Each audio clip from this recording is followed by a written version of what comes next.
نصیحت طلب شخص عقل سے کبھی دھوکہ نہیں کھا سکتا۔ جو درد تم محسوس کرتے ہو وہ پیغامات ہیں، انہیں غور سے سنو۔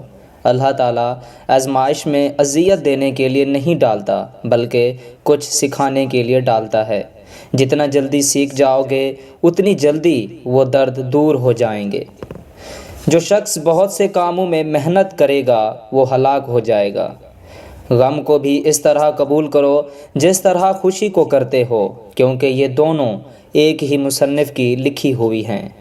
شیشہ کمزور ضرور ہے مگر سچ دکھانے سے نہیں گھبراتا۔ غم کی بڑی کارروائی یہ ہے کہ غم تمہیں بہت ہی نرم کر دیتا ہے۔ اگر غم نہ ہو تو انسان پتھر ہی رہتا ہے۔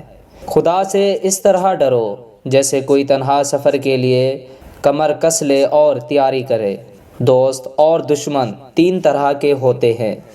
دوست یہ ہیں تمہارا مخلص، تمہارا دوست کا دوست اور تمہارے دشمن کا دشمن۔ تین دشمن یہ ہیں تمہارا مخالف، تمہارے دوست کا دوست اور تمہارے دشمن کا دوست۔ دوست سے حسد محبت کا۔